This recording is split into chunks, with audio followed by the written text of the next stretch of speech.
इस दुनिया में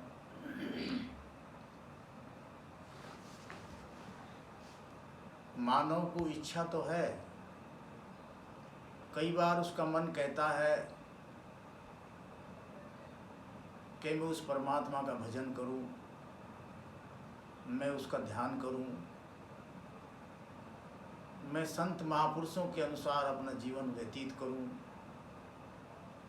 ऐसा विचार या इच्छा उठती तो है, लेकिन ये चंचल और सूक्ष्म मन इतना बलवान है कि इंसान को कुछ भी करने नहीं देता, और ऐसा ठग है कि जब तुम ध्यान भी लगाने बैठोगे तो ये चुपचाप तुम्हें घसीट के पता नहीं कहाँ ले जाएगा, ठग लेगा। इसलिए सब संतों ने इसके बारे में भी लिखा है और सबके साथ ऐसा हुआ, और जब सब ने प्रैक्टिकल किया तो प्रैक्टिकल करने के बाद फिर वो कह भी गए ताकि आने वाली पीढ़ी उसके अनुसार इस मन को एकाग्र करके और सही मार्ग पर चल सके। इसलिए तुलसीदास के साथ भी जब हुआ तो कहते हैं, कबहू मन रंग तुरंग चढ़े, कबहू मन सोचत है धन को, कभी त्रिया देख के चित्त चढ़े, कबहू मन होए चले बन को, कहें तुलसी कैसे समझाऊं इस कपटी मन को। यानी ये कपटी, छली, चुपचाप ठगने वाला भी है, पता भी नहीं लगने देगा। जब तुम साधन में बैठोगे तो एकदम तुम्हें पता नहीं कहाँ लेके चला जाएगा, और जब तुम्हें ध्यान आएगा, अरे मैं तो साधन में बैठा था, ये तो मुझे गुड़गांव में ले गया, ये तो मुझे कहीं शहर में ले गया। इसलिए साधन में बैठने से पहले जिस दिन तुम्हें एक दो चार विचार ऐसे करने पड़ेंगे कि हे मेरे मन, तू जरा सोच तो सही कि जो भी तू देख रहा है ये सब माया है।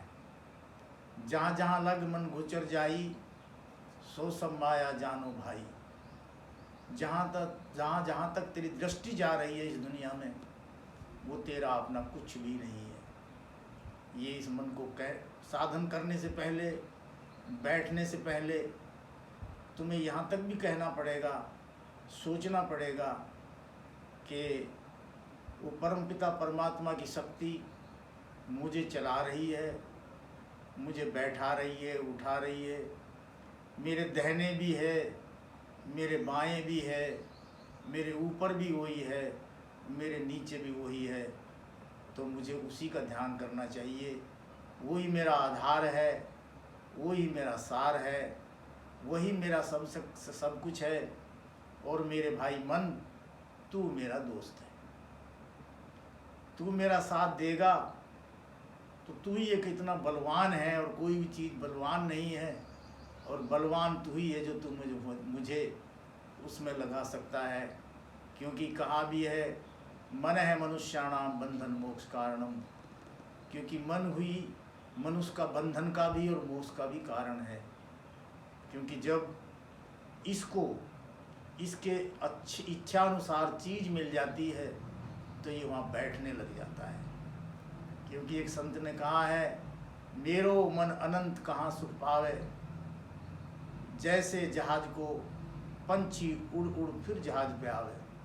समुद्र की जहाज पे अगर कोई पक्षी बैठा हो, अगर वो उड़ता है तो उड़ने के बाद उसको बैठने की कोई और जगह ही नहीं मिलती, उसको सुख शांति मिलती है तो फिर जहाज पे आके बैठ जाता है। ऐसे ही इस मन को जब हमारे अंदर की वो चीज़ मिल जाएगी जहाँ इसको सुख और शांति मिलेगी, जहाँ इसकी भटकन ख़त्म हो जाएगी, तो ये वहाँ बैठ जाएगा, वहाँ एकाग्र हो जाएगा। इसको एकाग्र करने के लिए इसलिए संत लोग बाहर से अपनी आँख बंद कर लेते हैं ताकि कुछ दिखाई भी ना पड़े।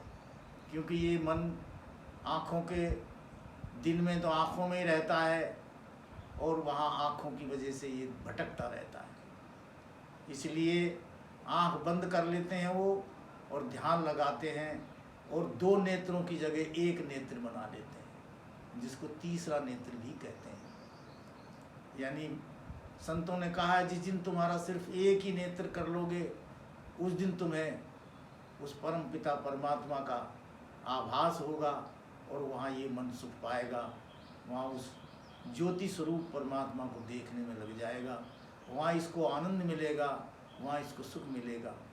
और वो कैसे होगी? कहा है नैनों की करकोठड़ी पुतली पलंग बिछाए, पलकों की चिक डार के पिया को ले रिझाए।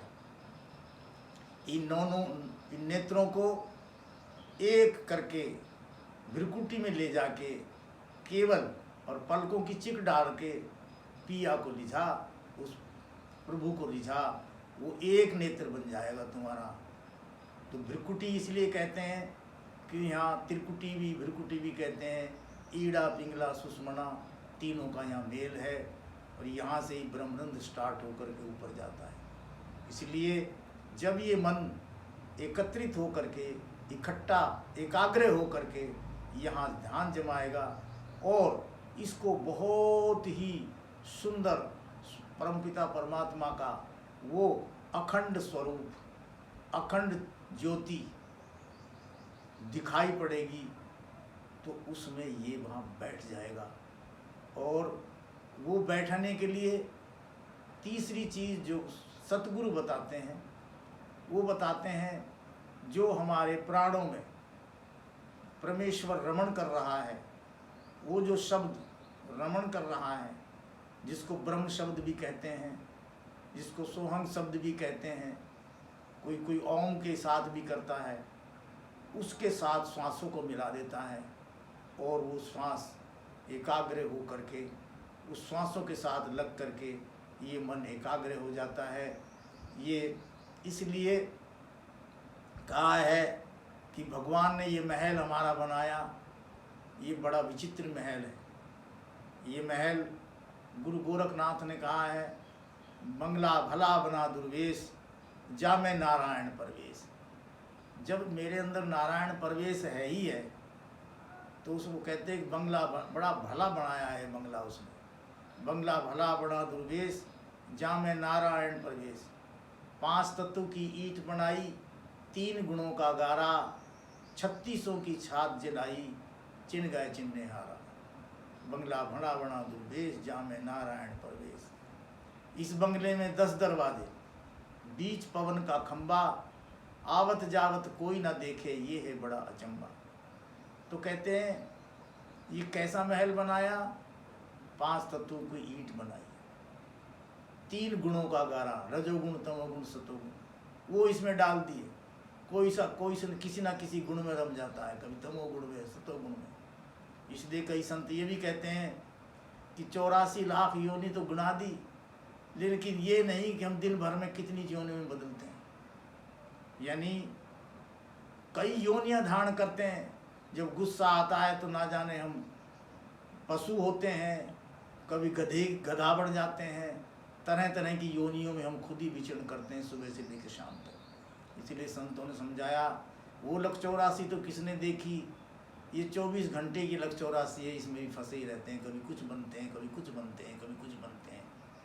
इसलिए फिर आगे कहते हैं वो ये है बड़ा अचंबा। यदि इसमें 10 दरवाजे हैं, 10 द्वार हैं इसमें, ये गिनोगे तो 2 कान, 2 ये नाक वगैरह, गुदा और स्किन वगैरह, 10 द्वार है इसमें। बीच पवन का खंबा खड़ा है जिसको कोई देख नहीं पाता है। ये देखा जाता है उस परमपिता प्रभुत्व के सच्चे नाम के द्वारा देखा जाता है खंबा। आवत जावत कोई ना देखे, ये है बड़ा अचंबा। बंगला भला दुगुना द्वेष, जा मैं नारायण परवेश। इस बंगले में पातर नाचे, मनवा तान लगावे, और इस बंगले में बड़े बाजे भी बज रहे, जिसको अनंतनाद कहा है।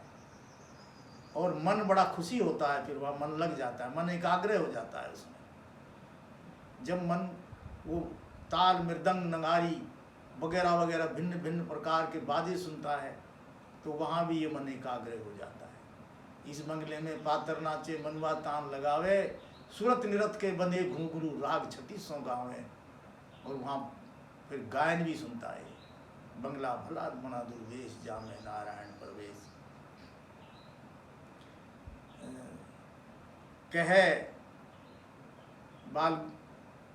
कहे बाल गोरख, ये गुरुदेव वो कहते हैं, ये कहे बाल गोरख जो जन ये बंगला में गाया, इस बंगले का जानन हारा बहुर जन्म नहीं आया। इस बंगले का जानने वाला, गाने वाला नहीं। कीर्तन तो बहुत लोग करते हैं, गाने वाला नहीं। इस बंगले का जान, इस मानव तन के जानने वाला, देखने वाला, फिर जन्म नहीं आएगा। बंगला भला बना दुर्वेश जामे नारायण प्रवेश।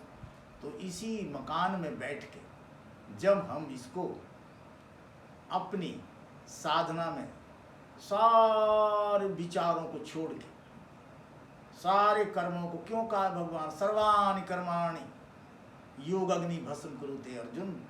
हे अर्जुन, सारे कर्मों को, प्रारब्ध को, क्रियमाण को, संचित को, इन कर्मों को भी योग अग्नि में भस्म कर डालोगे तो ये मन एकाग्र हो जाएगा। फिर कहा गया अभ्यासेन वैराग्येन तु कुंते, हे कुंती पुत्र, अभ्यास और वैराग्य से ये ऐसा होगा और ये बस में आएगा। और ये सूक्ष्म है, बलवान है, यही तुम्हें एक दिन उस परमपिता परमात्मा से भी मिला देगा। तो इसलिए इसका एकाग्र करने के कई साधन हैं जो संतों ने गाया है। नहीं तो गुरु नानक भी कहते हैं कि मन तो एक ही विधि में समझाऊं, ये मेरे मन। उनके साथ भी ऐसा ही हुआ। स्वामी राम तीर्थ एक बार चले जा रहे थे तो इच्छा उठी मन की, एक सेब खाना है। सेब वाले से उसने सेब खरीद लिए और बोला भैया देख, मैं तो खाता नहीं हूँ, तू खा ले। अब देखिए कितनी विचित्र बात थी।